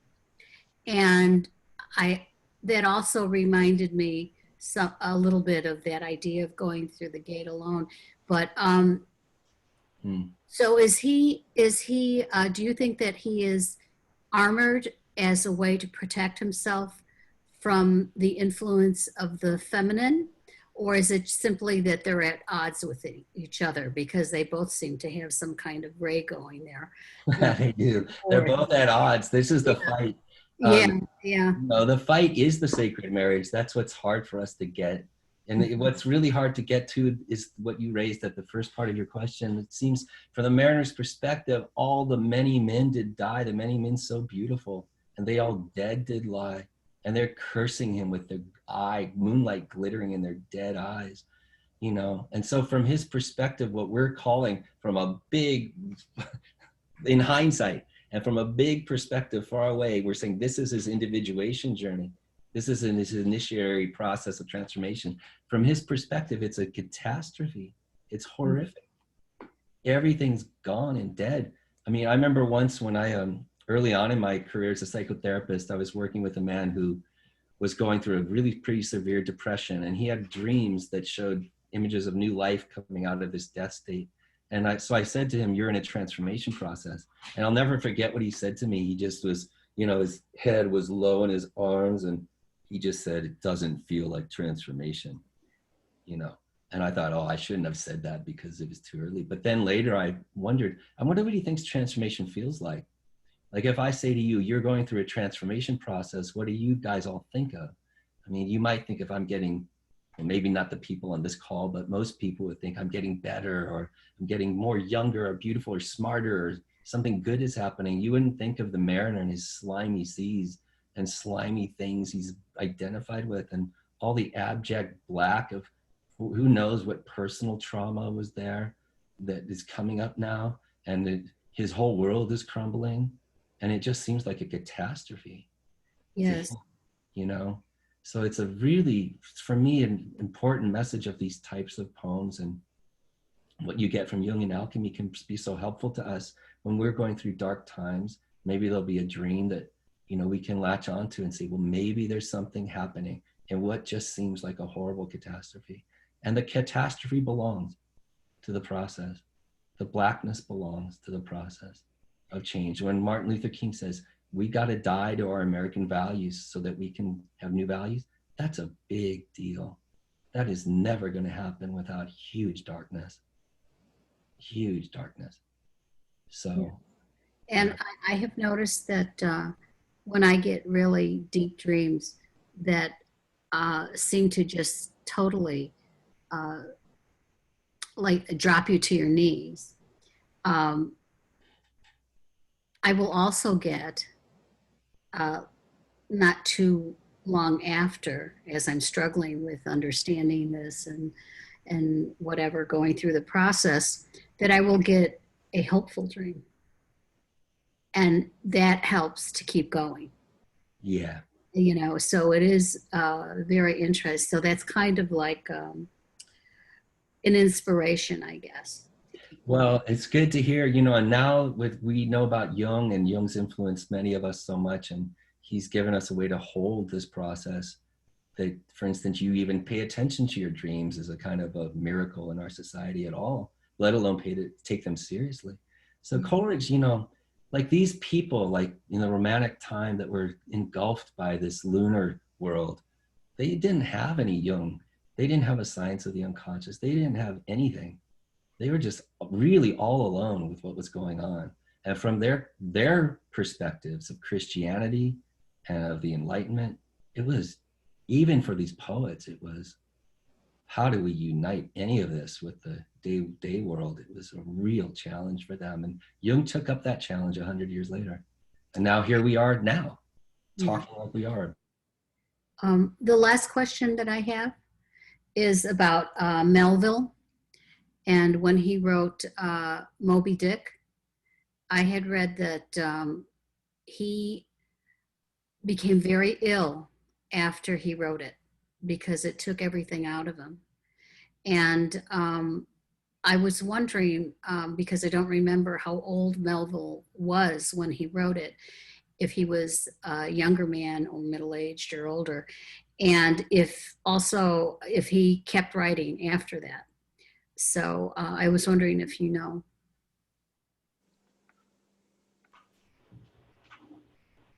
I don't know what happened there. Yeah. Should I finish the question? Yeah, I didn't hear the question. Okay. I was thinking about Melville because I read that after he had written Moby Dick, he became very ill because it took so much out of him. And I was wondering about how old Melville was when he wrote, because I can't remember how old he was when he wrote Moby Dick, and if he kept writing afterwards, after he overcame it, you know, he got over his illness. Do you have any idea? I don't know how old Melville was when he wrote Moby Dick. I do know there's an amazing section of Moby Dick, I can't remember where Melville, well, Ishmael describes seeing an albatross out at sea, and it's amazing. And he talks about Coleridge's wild rhyme as he's describing this albatross. And it was Melville's actual experience as a sailor that he put into Ishmael's words. That's worth looking up if anyone's interested in that. Okay, thank you very much. It was a wonderful presentation. So people seem to be figuring out how to use the raised hand. Marion Shanhart, I've unmuted you. Go ahead. Thank you, Judy. Hi, Thomas, and thank you so very much for this lecture. It was wonderful, and I cannot wait to read the poem and then go back to the recording that will be up on the website and go through it again. That will help a lot. Great. Yeah. But as far as transformation goes, we all, when we need to go through that, or when we are forced to go through that, it's a death. It is truly a death. It's the phoenix who has to go down and rise again. And of course, it's frightening, and it destroys us in order to live. So that's my take on the transformation. I appreciate that. Yeah, this is, it does seem to be the way it goes. Yes. Really. Well, thank you very much. It was a wonderful presentation. Thank you. I appreciate it. Thanks. Appreciate that. Chuck, I'm trying to unmute you. It's not, there we go. No, yet. Well, it's not working. There it goes. There it is. Oh my God. Oh, here I am. Thomas, I have a question about interpretation. Yeah. In Jung's essays on psychology and literature and poetry, he makes these distinctions between the visionary and the psychological, the symbolical and the metaphoric. Well, I've always had the problem with the end of the Ancient Mariner, where it sounds like a Hallmark card. You know, a sadder and wiser man he rose. Well, what is the wisdom? And how do you approach poetry and keep the energy, the symbolic power of it, without it turning into a little Hallmark card at the end? That's a great question. Yeah, the ending is a horrible, after all he goes through, and the ending is just like a Hallmark card. You're absolutely right.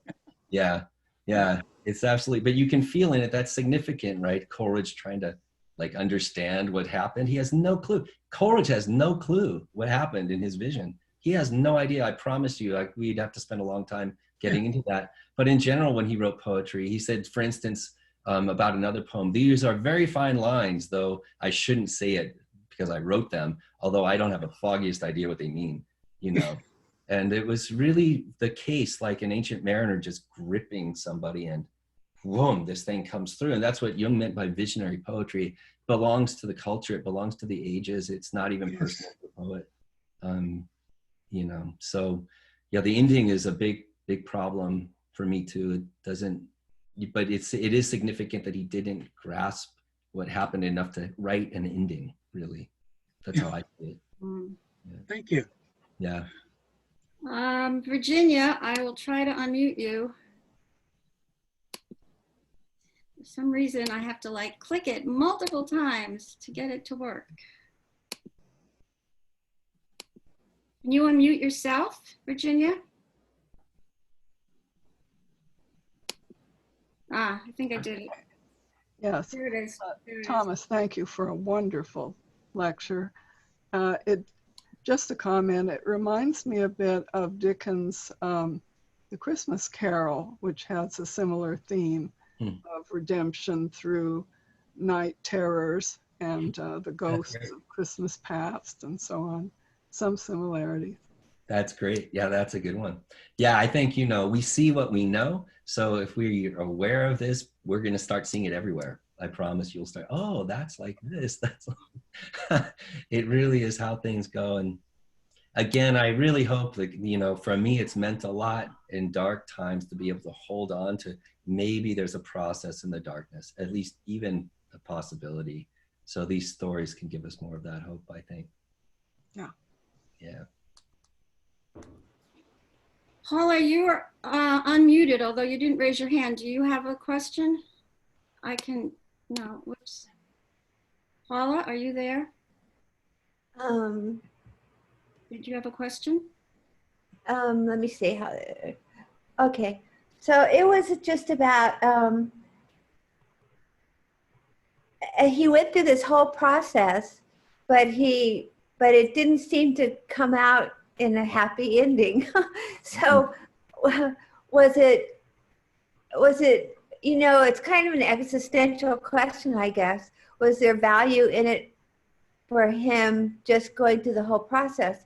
Of course, we're getting value from it now, as you know, at this way far into the future date, we are getting value from it now. All those images are going to stir with us, and we have some tools to work with it. So, but for the individual, the man himself, I wonder, I don't know, I guess I'd have to read about it, but it's hard to integrate all that he was talking about. It's not easy yeah. No, I appreciate that a lot. Yeah, it is really hard to integrate. And it's a good point about the ending. You know, in a fairy tale, they all have good endings and they usually wrap things up. And this is not a fairy tale, and it's not a myth. It has archetypal symbols, but it's the product of one man writing his journey. So Right. you can see his wounds, the incompleteness, where he turns away, where things go wrong. So it's difficult because you have this whole archetypal story, but then you have his personal life inside of it. It's all Right. mixed up, you know. And it's the only way I can answer your question about the value for him is it was really through feeling. Like my feeling for him is, oh man, we should just bend a knee to people like that carry so much and suffer so much. You know, they're asked of so much, you know, and at a time that was too early, too much, too early for him. Right, yeah. Thank you. It was wonderful, very rich. a Yeah, talk. thank you. Yeah, really. Nader Kagyani, Yes, yes. go ahead. Tom, thank you so much for such a solar enlightenment and Later. lunar romanticism. Fantastic. We really loved it. And thanks again. It's always a pleasure to listen to you. I have one question about transformation. It appears that the relationship between the solar and lunar leads to the star. And the star you indicated leads him to himself, and you called it eternal star. I think that's what the man got out of the deal, out of this voyage, actually a transformation and birth of the star. Would you be so kind to speak to the star? Again, a little bit. Yeah. Hi, Nader. It's good to see you too. It's been a Thank while you, since I've seen you. In the poem, I mentioned the star a couple times. One was Shelley's poem, Adonais, in which the tempest drives his spirit's bark away from the throng on land and towards the eternal star. For Shelley, he really thought of the source and goal of all his poetry as coming from an eternal realm beyond this world.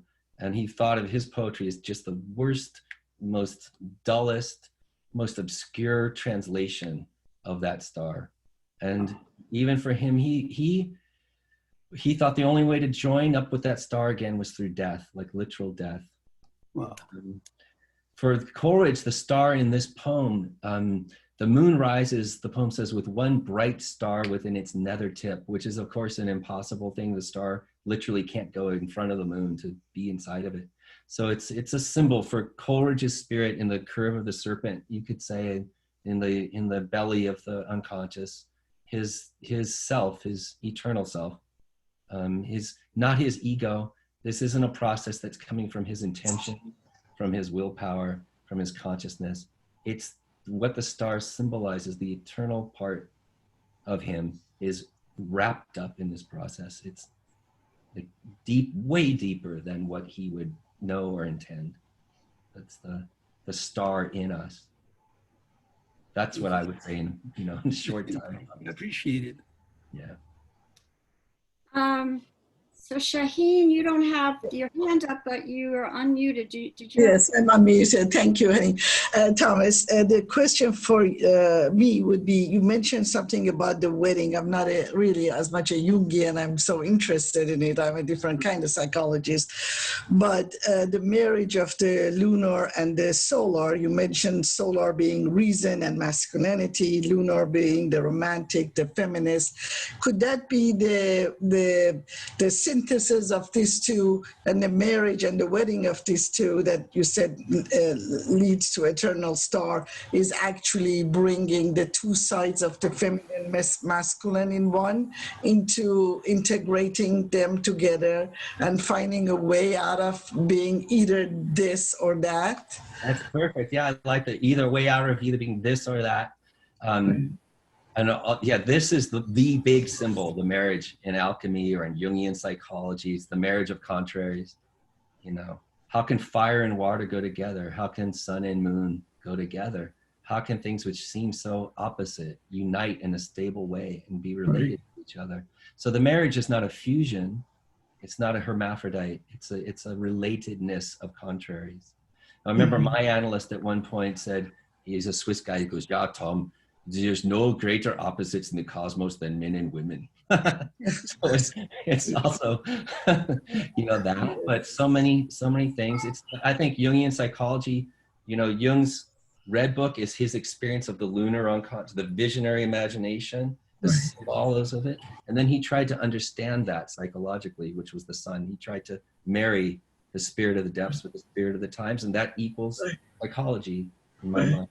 And even at the macro level, one can say that is the synthesis of the feminine aspects of civilization, which is the soul and the nature and the romantic aspect of getting deeper inside our psyche, with the masculine, the industrial, the rational, the technology, and bringing it all together, which personally, I think we are almost getting there in our time. Well, that's right. I mean, that's the Enlightenment and the Romantics were trying to The Coleridge was a man in the middle of these two things trying to get them Right. together. And, Right. you know, if you think of just what we're doing now, we're taking dreams seriously, for instance. That's all lunacy. That's all crazy. Like in the scientific perspective, it's just delusion. Like Yes. that's it. So, you know, the Jungian psychology for sure is on the lunatic fringe of this phenomena culturally. Truly. Yeah. Truly. Thank you. Thank you. We have nobody else. If you have a question and you haven't been able to find the raised hand, unmute yourself and I will see that. But otherwise, it looks like we're done, right? Just about at 6 o'clock, so worked out well. Thank you so much, Tom. This Thank was you. so Yeah, well, thank you all for listening. It's a big pleasure for me to be able to share this material with you. Wonderful. Thank you very much. It Thank was you so really much. It was great. a wonderful start for our first Zoom session. Really, really wonderful. It was. Thank you. Thanks Bye very all. Hope All to right. see you all at the next one. Thank you. Bye for now. Bye. Bye-bye. Thank you. Bye. Thank Bye. you.